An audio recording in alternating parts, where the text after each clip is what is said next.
Alors, exercice 5.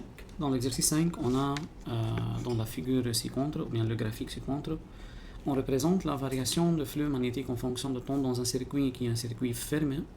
Alors, le circuit est fermé. Ici, on a la variation de flux en fonction de temps. Dans ce circuit est orienté, alors il y en a un sens positif qui est orienté, ou bien qui est représenté sur le circuit. Dans le circuit, comme une bobine, a une résistance totale de ohms. Alors, tout d'abord, il a demandé d'indiquer, ou bien préciser en plus, indiquer c'est sans justification, mais on va justifier un peu. Les intervalles de temps où il existe un courant induit, où il circule un courant induit. Deuxièmement, calculer en fonction de temps la force électromotrice. Peut-être il y a temps ou il n'y a pas dans l'expression. Préciser le sens de courant induit, troisièmement. Et quatrièmement, dans l'intervalle 0,16, comme vous observez, il a demandé de déterminer la puissance électrique totale recueillie dans le circuit. Alors, en commençant, il faut indiquer les intervalles de temps où il existe un courant électrique. Quand il y en a un courant induit, c'est lorsque le circuit est fermé et s'il y a apparition d'une force électromotrice suite à la variation de flux. Alors, tout d'abord, en général, on va dire flux varie. Alors, si le flux varie qui traversant la bobine, alors il y a apparition d'une force électromotrice, d'où le phénomène d'induction électromagnétique se réalise. Alors, et si le circuit est fermé,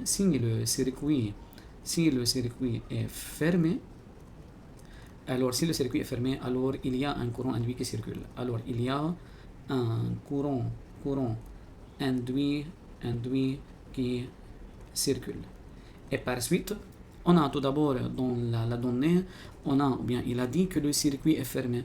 Alors, le circuit est fermé, alors on peut dire, le circuit est fermé. Toujours, il faut citer si le circuit est fermé pour indiquer qu'il y a un courant. Alors, si le circuit n'est pas fermé, alors il n'y a pas un courant, il y a seulement une force électromotrice.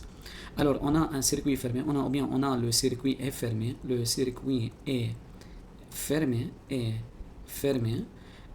avec, et le flux magnétique varie entre, dans l'intervalle de temps, c'est entre 0 et 2 où il augmente, puis entre 2 et 10, il reste constant, puis entre 10 et 16, il diminue. Alors, il varie seulement entre 0 et 2 secondes et 10 et 16 secondes, il y a un courant, alors qu'entre 2 et 10, il n'y a pas un courant. Et le flux varie entre, alors le courant induit circule dans les intervalles de temps 0, 2 et 10, 16. Alors, puisque le flux varie, alors il y a apparition de force électromotrice et le circuit fermé, alors il y a un courant. Deuxièmement, calculer en fonction de temps la force électromotrice induite. Alors, on sait que E est égal, d'après Faraday, que E est égal à moins de flux sur dt. Mais dans cet exemple, ou bien cet exercice, on n'a pas l'expression de flux. On a la variation de flux en fonction de temps. Alors, on peut l'écrire sous cette forme. E est égal à moins delta flux sur delta t, car le flux magnétique varie suivant une ligne droite. Alors, en travaillant sur chaque intervalle de temps, entre 0 et 2, alors on écrit que E1, on peut l'écrire sous la forme E1 égale moins de flux sur delta t. Alors, on choisit deux points, c'est le point qui est 0, et le point c'est qui est 0,032. Alors, YB moins YA sur XB moins XA nous donne 0,03 moins 0 sur 2 moins 0. Faites attention à l'unité, on a ici seconde, on a ici web, alors il n'y a pas un convertissement, et par suite c'est 0,03 sur 2, d'où la valeur c'est moins 0,015. Pourquoi? Car il y en a moins delta flux sur delta. Alors en ajoutant moins, alors la valeur c'est moins 0,015 volts. Ok. Dans la deuxième intervalle de temps qui est 10, alors on peut écrire E2 qui est égal aussi moins delta flux sur delta t, mais puisque le flux est constant, alors la valeur doit être 0 car le flux est constant. Il n'y a pas variation car le flux doit être 0,03 et à la fin reste 0,03. Alors il n'y a pas variation de flux, alors la force électromotrice est 0 volts. Alors on peut dire que le phénomène d'induction électromagnétique ne se réalise pas durant cet intervalle. Alors, dans l'intervalle 10-16 secondes, alors qu'est-ce qu'on a? On a E3 est égal à moins delta flux à la delta t sur delta t qui est égal à moins tout d'abord. Alors, en choisissant ce point qui est ici 16, t est égal à 16, bien x est égal à 16, mais y0, et on choisit ce point qui est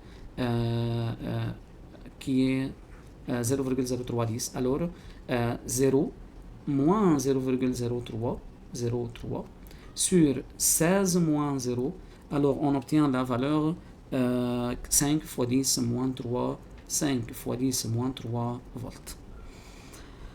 Troisièmement, il a dit de préciser le sens de courant induit, alors s'il circule dans le sens positif ou bien non. Alors c'est pour cela qu'il a dit que le circuit est orienté. Alors on dit que E et I ont même signe toujours.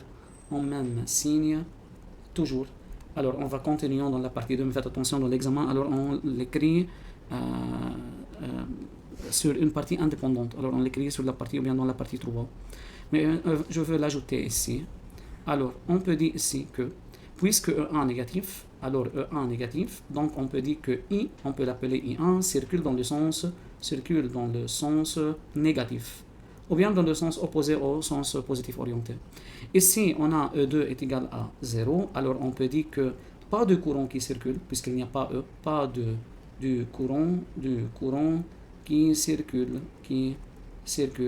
Alors, E3 qui est égal à 0, ou bien 5 fois 10 moins 3 qui est une valeur positive, alors on dit que I3 circule dans le sens positif. Alors on continue.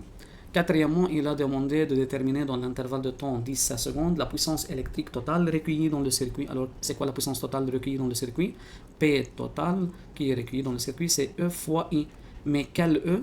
Puisque l'intervalle entre 10 et 16, alors on a l'appelé E3. Alors c'est E3 fois I3.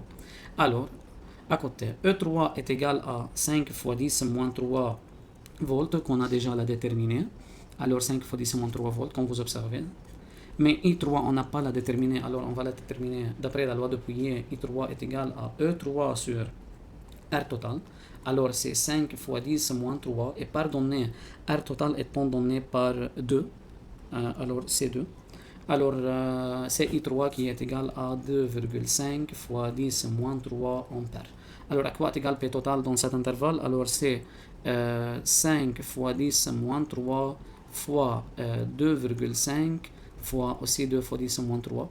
Alors est égal à 5 fois 2,5 qui est égal à 12,5. Alors c'est 12,5 fois 10 moins 6 watts. Ou bien on peut l'écrire, c'est 1,25 fois 10 moins 5 watts. C'est là.